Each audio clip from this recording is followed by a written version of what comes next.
Hello, hello. It's a pleasant November day. Leaves are falling, clouds coming in and out. The sun is still strong today. Today, I want to talk about Ryūnosuke Akutagawa. He's a Japanese writer, and I wanted to talk about his first collection of short stories titled A World in Decay. Now, Akutagawa was born in 1892, and this is from the Penguin Classics version, which I got from one of these lovely things called a library. So I got it from there. And this is a translation by J. Rubin with an introduction by Harakuri Murakami. Now, out of all the Japanese writers, Murakami is probably the only writer that I know. I'm not that familiar with Japanese literature. But I wanted to read something by Akutagawa. And part of the reason I wanted to do that was because I saw a film that was inspired by him. The legendary Japanese director, Kurosawa, has made many films based on Shakespeare, literature, and he's also one of his best-known films, Rashomon, is based on Akutagawa's short story Rashomon, as well as Akutagawa's short story In a Bamboo Grove. So Kurosawa's movie Rashomon, it recounts, although it's titled Rashomon, it is actually a blending of two of Akutagawa's short stories, both of which are in his collection, A Decaying World. A World in Decay. Now, I was really stricken by Rashomon, the movie. I thought it was an amazing movie. It concerns multiple different perspectives on an incident. And each perspective demonstrates something about the character, what they wanted to highlight, their fears, and their flaws as well as characters. It concerns a woman and a samurai who end up encountering a bandit. And this bandit seemingly seems to have killed the samurai. The samurai dies in some way. It seems like the bandit has killed him, although there are different perspectives that tell something else. And the story is that the woman gets abducted and defiled by the bandit. However, different perspectives, as it's told by the bandit, the woman herself, the samurai spirit, the woodcut who finds the body, and the policeman who apprehends the bandit, they all tell different stories, as well as the priest. They tell different stories that sort of blend into a very interesting picture. It's also a picture that shows flaws within each character. Now, that is actually Akutagawa's story In a Bamboo Grove that I just described to you. However, it is also most of the movie Rashomon. Now, Rashomon is another short story by Akutagawa that concerns this is the framing of the story. We're not talking about the book now. We're talking about Kurosawa still, the director. The framing of the movie Rashomon, and this is also the book Rashomon, concerns a servant who finds solace. It's a very short story, but he finds shelter from a storm in a Rashomon. And a Rashomon is it's a Shinto temple, a large temple. And the world, just like the title of this collection of stories, the world seems to be in decay. There seems to give an emphasis of a dying world, a depraved world. And this servant, he's very hungry. He's kind of beaten down. He finds solace there. And he sees an old lady. He discovers that there's also an old lady in this temple. And this old lady is picking at bodies. There are dead bodies in this temple. Violence has been done in this temple. There are people that are, I believe, perhaps have starved to death. And this old lady is picking at these dead bodies, at their corpses. She's picking at their hair. She's taking hair out. She's trying to make a wig out of their dead bodies. Now, this is seen as reprehensible by the servant, and I'm sure Japanese culture would call it reprehensible. We would defiling the dead in a certain way like that. And the servant berates her, yells at her, and ends up ripping the clothes off her body and basically shooing her away. And he himself succumbs to that depraved action, sort of action that he could only do as a person in strength over this old lady, but also a person who was very depraved and at a very paradoxically weak moment in his life, because he was sort of questioning whether the goodness of people in this situation, the goodness of man, and how man could lead to such a depraved world when he himself fell to that.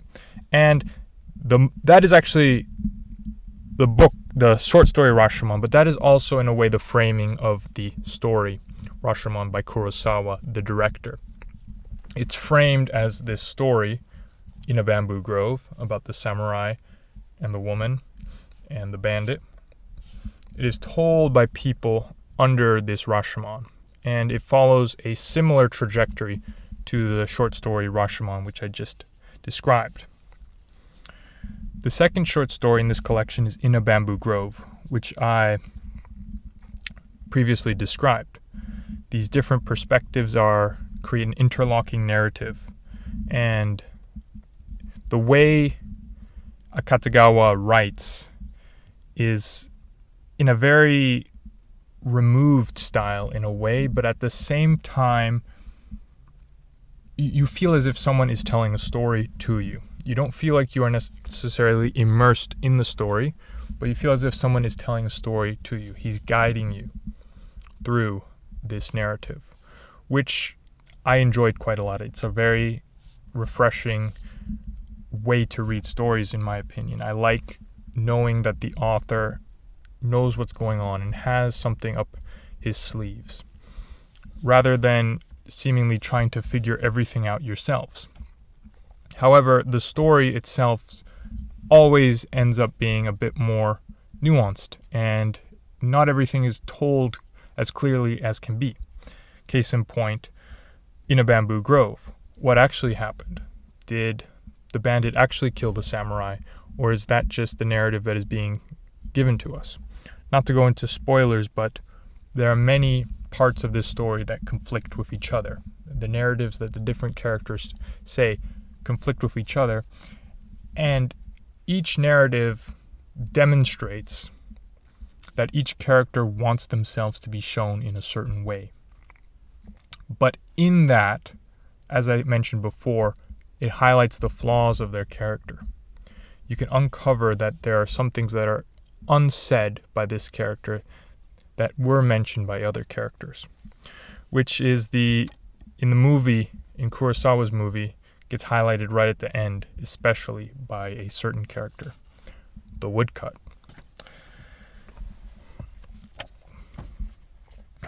Now, Akutagawa was very much in the modernist style. he inhabited that early 20th century of Japanese literature, and I'm surprised that there's not a lot about Akutagawa on the internet, on YouTube especially. When it comes to Japanese writers, Murakami really seems to take the cake, and everyone just talks about him on YouTube. Whereas I found Akutagawa's short stories, this collection, A World in Decay, was excellent. It was really good. He demonstrates he has a sense of humor, but it's a profound humor. It's a very deep humor. It's also sadness and a sort of struggle in how humans sort of succumb to many of their own issues, their flaws. This might come as no surprise, but Akutagawa struggled with mental illness and had what seems to have been depression.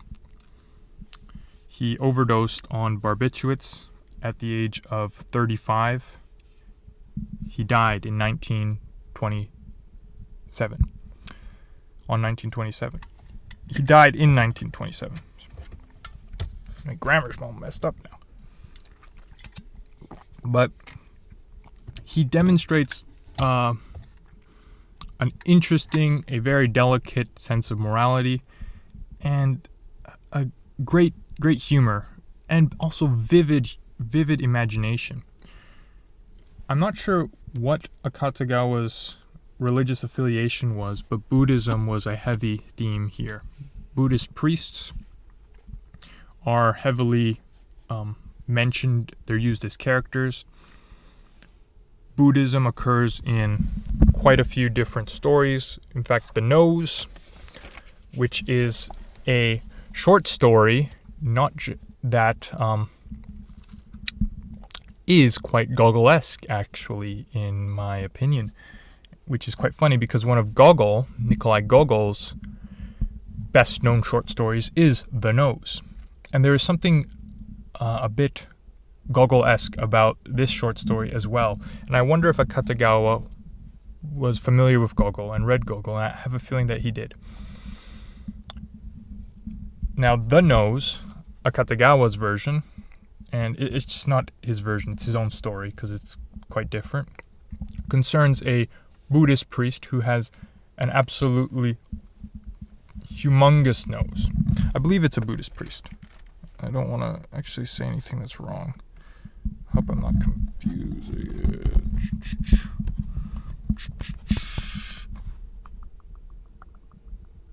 You know what? It might not be a Buddhist priest. It might be a Shinto priest, actually.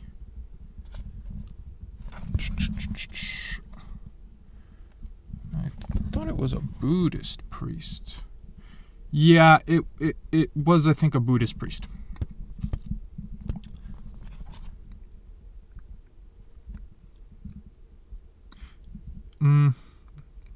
Okay. I believe it is a Buddhist priest, but I'm not completely sure.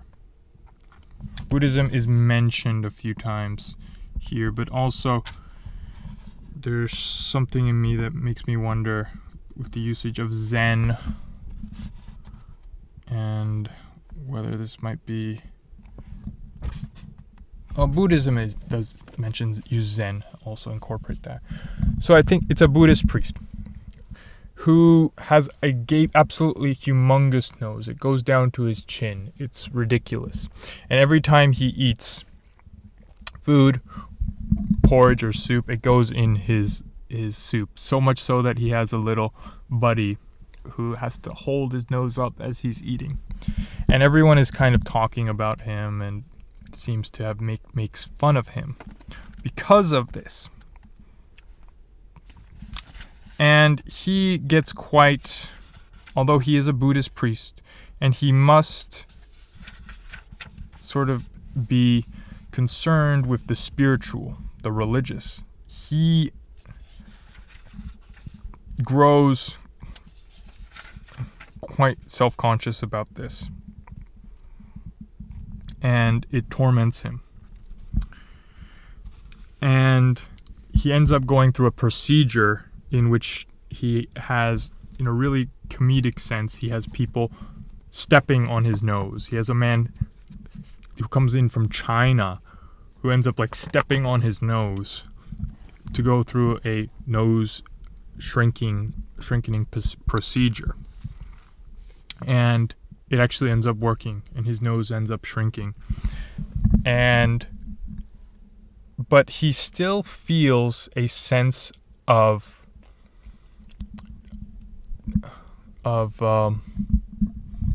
dissatisfaction with his life. He still feels a sense that he is being made fun of by his peers. In fact, he thinks that it is even worse now that his nose is smaller, because now everyone is talking about how he must have gotten a procedure. That's at least what he thinks. How strange it is that now he doesn't have this long, absolute monstrosity of a nose. And it gets to the point where at the end, he pleads that his nose grows back longer. And what do you know? Eventually his nose does grow back longer, and he feels so much happier. And I think this just highlights the insignificance of physical appearance, but also the stability of personality. So the character, the priest in this story, it didn't matter whether his nose was long or big, he still felt dissatisfied with his body, with this physical, material form. And it's kind of interesting that a Buddhist priest, would feel that. Someone who should concern himself with spirituality and perhaps a little bit more of the ethereal realm would care so much about his physical appearance, but his personality remains stable. His dissatisfaction remains stable. There's another story, the Potter's Tale, Dragon the Potter's Tale, which does concern a Buddhist priest who kind of dastardly connives a story to fool all the other priests. He takes issue with many of the other priests, so he connives a little story, and he tells them, basically creates a situation in which people would start to believe that a dragon would perhaps come out from a pond. So he writes a sign, the dragon is going to come out from a pond. And he goes, have you seen this sign here? It looks like a dragon is going to come out from the pond. The spirits have wrote that. They mentioned it. There's going to be a dragon that's going to come out from the pond at this day, blah, blah, blah. And at first it's a bit of a joke. He's trying to get back at one of his rival priests. But eventually this balloon spirals into a large sort of a large buildup, a large event in which people from all over the province are anticipating this dragon that is going to come from this pond. And it gets to the point that the priest himself starts to realize that he starts to feel bad for his joke. And eventually a huge, as people are waiting to see this dragon come out from the pond, thunder starts striking, a huge storm occurs that kind of bedazzles people, and a dragon does, in this discord, this great energy, a dragon does come out from the pond in some way, at least in people's minds. There's also the story Spider Thread, which portrays a story of a man, depraved man, attempting to escape hell, with these very vivid images of ponds of blood sort of sucking people in, and having difficulty escaping from this hell. Spindly, very Dante. It felt very Dante-esque, although I'm not going to say that he took this from Dante, because all kinds of cultures have vivid depictions of hell, but it was so vivid that it made me think of the I think it's the Sea of Wrath in Dante's Inferno, and the Mountain of Needles, which is a very harsh, vivid description as well. But it portrays someone attempting to escape hell by climbing out of it, or at least being given an opportunity to escape hell.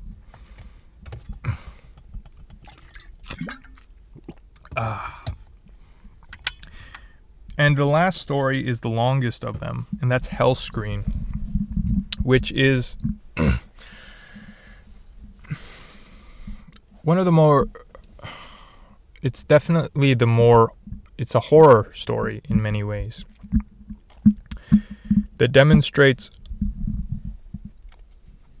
a plethora of different themes. One of them being, well, let's just talk about Hellscreen first.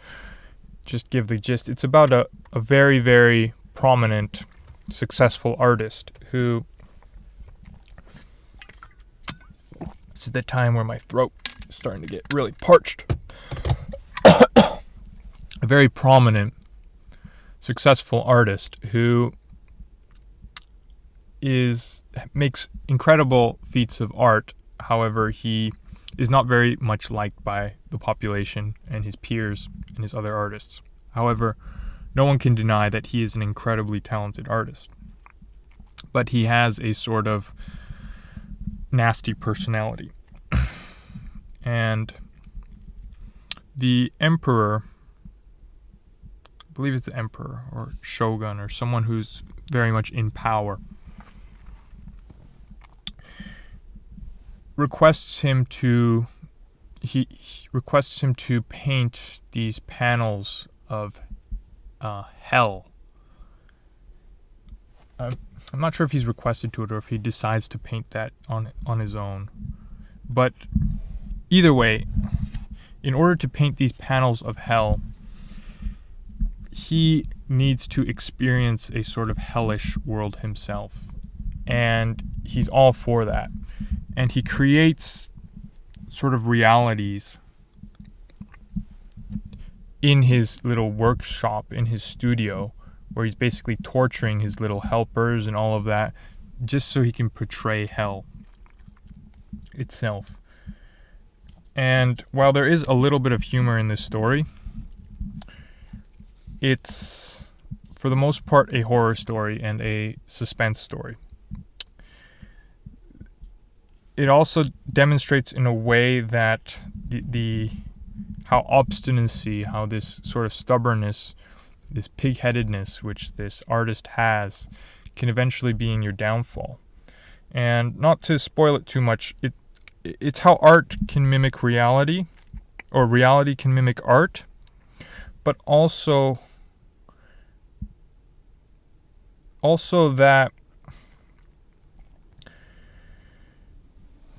in a way, power can kill people, and it can have dominance over people, but not necessarily over the effects and the impacts of art itself. The impacts of art are kind of let loose on the world. And that's what I got from his story. Hellscreen is his longest story. It's almost a novella, but it's still readable in a day. For me, it was quite readable. Many of his stories are quite short. They're 5 pages, 10 pages. I think Hellscreen was around 40, 50, 60 pages. And overall, Akutagawa, an excellent writer. Now, this book itself, this Penguin Classics version, has 4 different Akutagawa collections. So there's a World in Decay, which I just read. Then there is Under the Sword, which is another collection. Then there is Modern Tragic Comedy. And then there is Akutagawa's own story, which seems to be his own biographic narrative. And I will definitely continue reading his short stories. I think as far as international writers, we all know the Russians. Many of us know French writers, German writers. But Japanese writers, other than Murakami, they don't get expressed enough, I feel. And I definitely felt like it was very interesting to me that there's not much material on Akutagawa online when he is such a marvelous writer, in my opinion. If you're a fan of Dostoevsky, Gogol, there's definitely a heavy Gogol, a sense of humor in Akutagawa's works, although it's a bit more profound than Gogol, I believe. Gogol perhaps goes very absurd. Akutagawa sticks to the more profound in a way. But if you're a fan of Dostoevsky, Gogol, Kafka, those writers that inhabit that sphere, definitely give Akutagawa a try, because he is very much different. Him being Japanese opens up a completely different worldview. And although if you like those authors that I previously mentioned, you should check him out, don't expect it to be exactly like Dostoevsky, because it's not. Nor is it the same sort of schizoid, closed nature of a Kafka. Not at all. Nor the absurd, completely ridiculous nature of a Gogol. No, it's something else. And I think it's really valuable. It's something that people should really read more. And I would almost compare it a bit more to a Pushkin in a way, a sense of, but maybe not as flamboyant as a Pushkin. Pushkin has a lot of profound moments himself and a lot of humor in his writing.